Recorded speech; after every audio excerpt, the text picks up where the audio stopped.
Welcome to another Wargame review from theplayersaid.com. My name's Alexander, and actually today we're taking a look at an expansion. We recently played and reviewed Space Empires 4X from GMT Games, and this is the first expansion for this game. It's called Close Encounters. There is a second expansion called Replicators, which Grant has, but we haven't played yet. And this is the first expansion. So it introduces a lot of stuff, but it's almost entirely optional and modular. And that's what really makes this a really neat expansion. Now, if you want to take a look at Space Empires 4X and kind of all the various rules and what we thought of the base game, go check out the other video, which we'll put a link to. I'm not going to show you the board because fundamentally the mechanics are not changed. The game doesn't add anything extra that requires me kind of showing you. It adds a lot of different unit types and a couple of extra levels and bits and pieces, which is simply like a small board that you would use, and it redoes some of the components. Now, with all that said, let's kind of take stock of what Close Encounters is and what it has in it.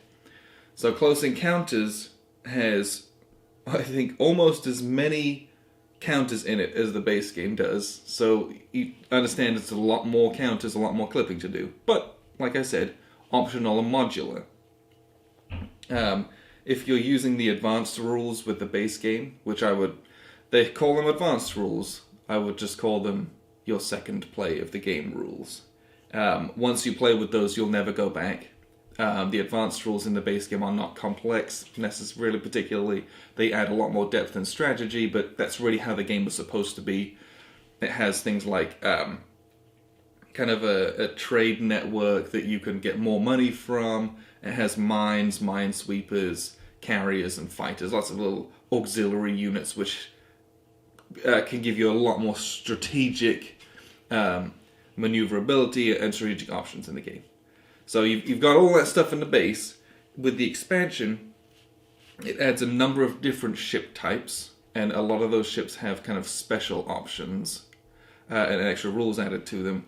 The biggest and coolest is it adds what's called a Titan ship, which is, they couldn't call it a Death Star, but that's what it is. And you can have a couple of them on the board.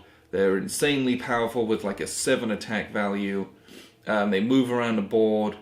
When they score a hit, it does 2 damage, so you can just wipe off certain cruisers and destroyers off the board. They're just obliterated. They're insanely hard to kill, but conversely, if you attack with fighters get a bonus, X-Wings and a Death Star trench ray. To destroy them with mines, you need an ungodly amount of mines to actually do it. I think you need five mines. And I think they can be destroyed by mines, but you have to have a ton of them, or they might be unaffected. But like they just, and they have a Death Star laser. You can just shoot a planet with it, and it obliterates the planet, and you just replace that planet with an asteroids token. So very fun. You have to get to an extra level of ship size, and they're really expensive, but it's fun. That's really what it's there for. So that's kind of the Titans. Other things in this game, you have what are they called? Raiders. And Raiders they're kind of like this small to mid-range ship, but they can have a cloaking technology, which means they can kind of skip around.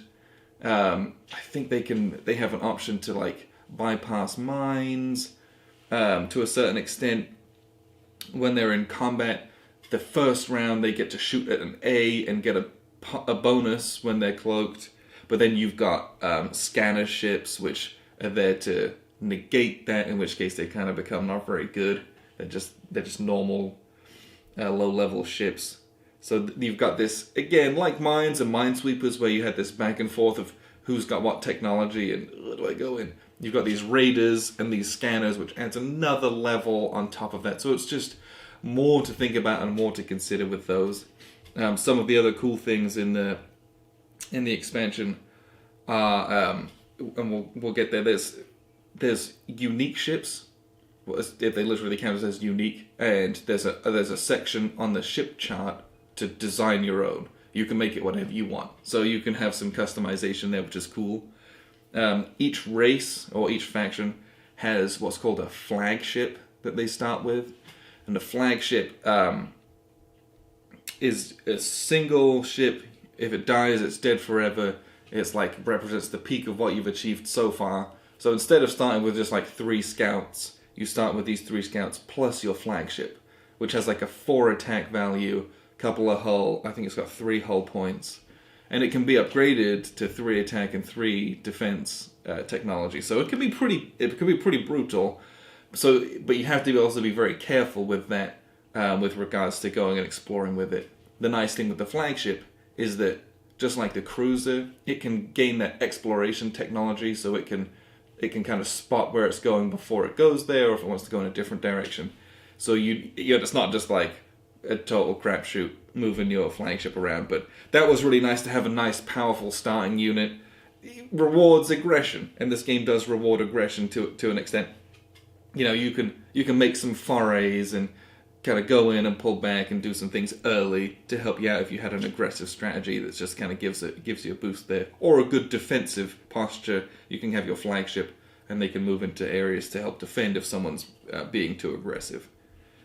On top of that, each race now, and if you have this expansion, always play with it.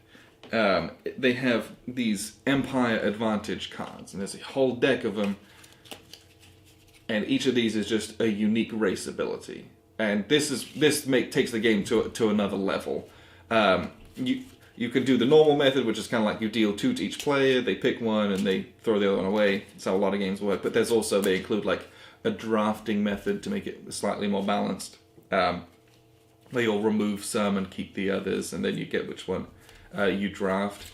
These are really cool. If I'm honest, any kind of game like this where you start off symmetrical, I'm thinking like Eclipse is like this, Cosmic Encounter to an extent is like this. It happens to be all the space games, right?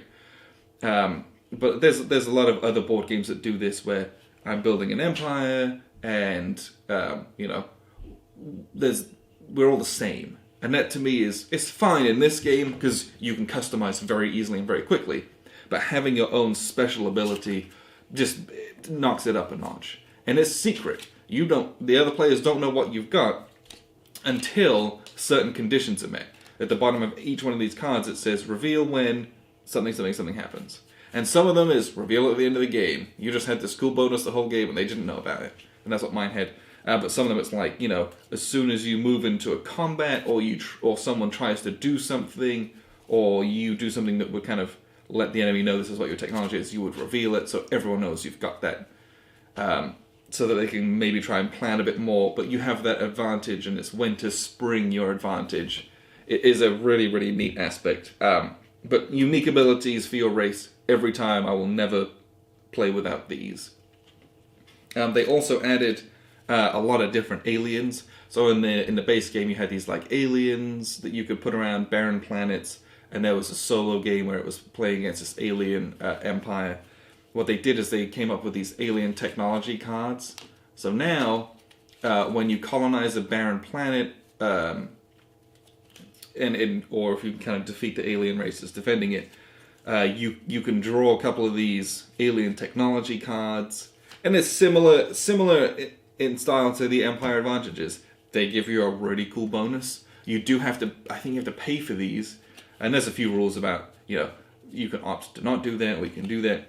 But you get a couple, you discard one, and then on your turn you pay like 10 CPs, and this is like your technology now. And this is secret as well, but again, there's reveal conditions. So there's the capacity to gain more of these extra advantages, and again, you get these from settling wild space, deep space planets, which we didn't do a lot of in the games that we've played because it's very risky. But now you're like, okay, the risks are maybe slightly more worth it because these alien technologies, some of them are really good. Like this one's a stealth emitter. After you're done with combat, you you hide all of your ships. Because normally you're moving around these hidden stacks, but when you come into combat, everything flips over, you fight your combat, and everything's face up. If you go back to your home planet, or one of your colonies, you can flip them back over and hide them, but until then they're revealed, so I know exactly what you've got. The stealth emitter field, after the combat, just flip them all back over again. So then I can rearrange and move things around, and I don't have to go back to hide myself and come back out again. It means you can keep the offensive going, for example. Or you could hide your minefields again really easily, things like that. But, all these technologies, the combat sensors, some of it's as simple as your battleships get a +1 to their attack strength, inherently. Destroyers cost 2 less to build. Just like a nice advantage. Some of them are more powerful than others, but that's how the game goes. But I think that those are really cool to help, like I said, push you over the edge to do maybe some more risky and some more aggressive things. And I really like that in this game. Some of the other things that they have here are administrative stuff. There's now a battle board where it has all of the letters lined up. So when you reveal your stacks, you kind of line them up on here. And they did this because, if you can see it here, there's experience levels. And it's all the way from green up to legendary. And that's a new aspect that they put into the game based on combats that you fight and win and how many things you destroy. Your units will gain experience. And that's something that you'll track on your sheet, on your fleet chart. So there's a little bit more bookkeeping when you add that in, but again, you don't have to use the experience. But having a nice board to kind of line everything up and keep it uncluttered is a nice addition. On top of that, they also have these little cards for each player, and it's got 3 holding boxes for fleets. Some of our stacks got unmanageable on the board, so you just replace it with a single fleet counter. So I've got the Bringers of Pain, because I was the red race, and I just move all of my guys on here, and when I move this counter around, this is what it represents. And so there's 3 of those, and each player's got a board like that. Again, nice administrative aspect that help just trying to keep the game a bit more manageable, because, let's be honest, there's a lot in this game. There's a lot of counters, a lot of things to keep stock of. So trying to push around huge stacks can sometimes be a bear. Keeping them on a fleet sheet like this, very, very helpful. Along with this, the experience level thing, though, the other thing that they did is that there's like military academies, which you have in conjunction with those to try to churn units out and gain experience, things like that. There's a ton of other optional things. Some of the parts we didn't play with because it seemed like it was quite a lot, and they said this is going to add a lot of time, or it's going to add a lot more bookkeeping. But there's kind of research technologies where you're investing in and putting money aside to do extra researches. I'm like, it was a lot, because that's the one thing about having this expansion. You throw in a bunch of new stuff, and whilst it's really fun to play with, and this is a great expansion to a game, because you can play with however much you want, but you'll want to play with a lot of bits and pieces, it just gives you more choices. And more choices is always a good thing, but you have to understand that means that your choices will take longer, and that there is more for you to keep track of. Now, what they did is they gave you an entirely new pad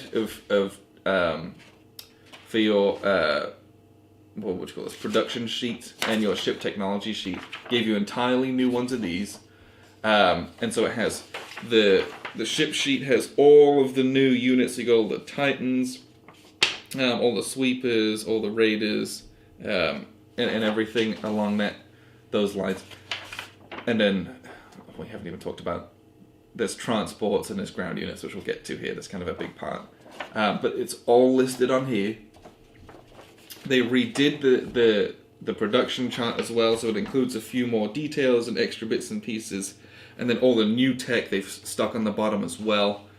The nice thing is that for all this extra cool stuff, is they made your starting homeworld worth 30 CPs instead of 20, so you got extra money at the beginning. And then there's more ways to earn money, so to speak, by reducing the amount that technology costs. So your money goes further when you're using it.